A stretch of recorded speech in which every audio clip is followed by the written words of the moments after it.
శ్రీ గురుభ్యో నమ. శ్రీ మహాగణాధిపతయే నమ. శ్రీ లలితా మహాత్రిపుర సుందరియే నమ. అందరికీ నమస్కారం. మనం లలితా సహస్రనామంలోని 26వ నామమైన కర్పూర వీటికామోద సమాకర్షద్దిగంతర అనే నామానికి అర్థాన్ని తెలుసుకోబోతున్నాం. ఇదంతా కూడాను ఒక్క నామమే, విభజించి పారాయణ చేయరాదు. వసిన్యాది వాగ్దేవతలు ఈ శ్లోకంలో అమ్మవారి యొక్క తాంబూల వర్ణన చేస్తూ ఉన్నారు. ఆ తాంబూలం పేరే కర్పూర వీటిక. ఊరికే 2 తమలపాకులు చుట్టేసి కొద్దిగా పోక వేస్తే అది తాంబూలం అవుతుందా? ఒకవేళ అలాంటి తాంబూలమే మనలాంటి మానవులకైతే సరిపోతుంది. కానీ జగజ్జనని అయిన ఆ తల్లి యొక్క తాంబూలం అంటేనే ఎంతో ప్రత్యేకత కలిగి ఉంటుంది, ఒక పద్ధతి కూడా ఉంటుంది. మనం షోడశోపచార పూజలో తాంబూలం సమర్పయామి అని తాంబూలం పెట్టేస్తూ ఉంటాం కదా. అంటే ఏదో 2 తమలపాకులు ఒక ఒక్క పెట్టేస్తూ ఉంటాం. అది కాదు తాంబూలం అంటే. అమ్మ తాంబూలంలో లేలేత తమలపాకులు కొనలు తీసి వాడాలి. అందులో వేయాల్సినవి ఏమిటి అంటే ఏలకులు, లవంగాలు, పచ్చకర్పూరం, కుంకుమ పువ్వు, కస్తూరి, పోక, జాజికాయ, జాపత్రి, చలువ మిరియాలు, సున్నం. ఇవన్నీ కూడా తగినంత మోతాదులో వేసి చుట్టిన దానిని మాత్రమే తాంబూలం అని అంటారు. మన అమ్మకి తాంబూలాన్ని చుట్టేటప్పుడు ఒక భావనతో చేస్తూ ఉంటే, అంటే అన్ని సమపాలలో వేయాలి. లేకపోతే ఏది ఎక్కువైనా తక్కువైనా బాగోదు. కొంచెం సున్నం కనుక ఎక్కువైతే అమ్మ నోరు పొక్కుతుంది. కాబట్టి జాగ్రత్తగా చూసుకొని వేయాలి. వక్కని కూడా కొంచెం మెత్తగా చేసి వేయాలి. లేకపోతే అమ్మ పంటి కింద పడి దవడకి ఇబ్బంది కలుగుతుంది. కుంకుమ పువ్వు కూడా ఒక రెబ్బ ఎక్కువ వేస్తాను, ఎందుకంటే అమ్మ నోరు ఇంకా ఎక్కువ అవుతుంది కదా. ఇలా భావనతో ఉపాసన చేసినట్లయితేనే అది సరైన ఉపచారం అవుతుంది, సరైన ఉపాసన అవుతుంది. మన దగ్గర ఏ ద్రవ్యాలు లేకపోవచ్చు. పూజ చేసే సమయంలో మనం ఏదైనా ప్రయాణంలో కానీ లేదా చేయలేని పరిస్థితుల్లో ఉన్నా సరే మన మనసులో అన్ని రకాల ఉపచారాలతో అమ్మని సేవిస్తున్నాను అనే ఊహతో ఉపాసనను కనుక ఆచరించినట్లయితే ఆ పూజని అమ్మ పరమ సంతుష్టురాలే స్వీకరిస్తుంది. ఎందుకంటే అమ్మకి కావాల్సింది మన మనసు.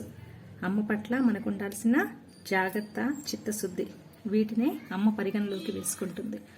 ఆర్భాటాలు, హంగులు కాదు కావాల్సినది. ఇన్ని రకాల ద్రవ్యాలతో కూడిన తాంబూలాన్ని అమ్మ చర్వణం చేసేటప్పుడు నోటి నుండి వెలువడే సుగంధ పరిమళాలు సర్వ దిక్కులకి వ్యాపించాయట. దేవాది దేవతలంతా కూడా ఆ పరిమళాలని నిత్యం ఆస్వాదిస్తూ ఉంటారట.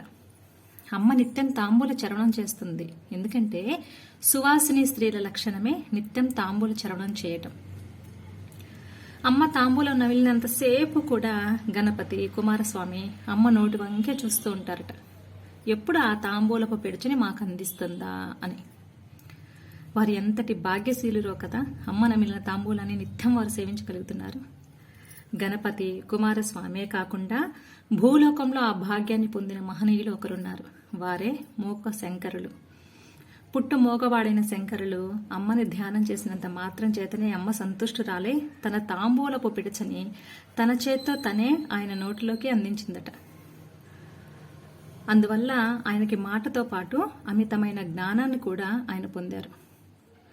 సాక్షాత్తు కామాక్షి అమ్మవారిని ఉద్దేశించి 500 శ్లోకాలని అవలీలగా పలికారు. అవి ఏమిటంటే అమ్మ పాదాన్ని వర్ణిస్తూ పాదార వింద శతకం, అమ్మ చిరునవ్వుని వర్ణిస్తూ మందస్మిత శతకం, అమ్మని స్తుతిస్తూ స్తుతి శతకం, అమ్మ వైభోగాన్ని వర్ణిస్తూ ఆర్య శతకం, అమ్మ కడగంటి చూపుని వర్ణిస్తూ కటాక్ష శతకం. ఇలా 500 శ్లోకాలని ఆయన అవలీలగా పలకగలిగారు. అది కేవలం అమ్మ యొక్క తాంబూలపు పిడచ యొక్క గొప్పతనం.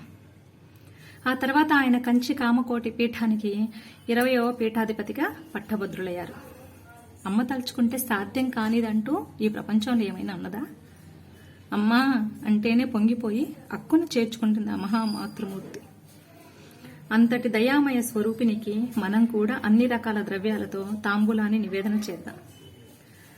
ఆ తాంబూలాన్ని అమ్మ చరవణం చేస్తున్నదని, దాని తాలూకా సుగంధ పరిమళాలు మన ఇల్లంతా వ్యాపించాయని, ఆ పరిమళాన్ని మనం ఆస్వాదిస్తున్న మంత్రం చేతనే మన మనసు మాలిన్యం తొలగింది అనే భావనతోనే ఉందాం. ఆ భావన మనకెంతో ఆనందాన్ని ఇస్తుంది కదా. మరొక నామంతో మళ్ళీ కలుద్దాం. సర్వం శ్రీ జగదంబ పాదార విందార్పణమస్తు. స్వస్తి.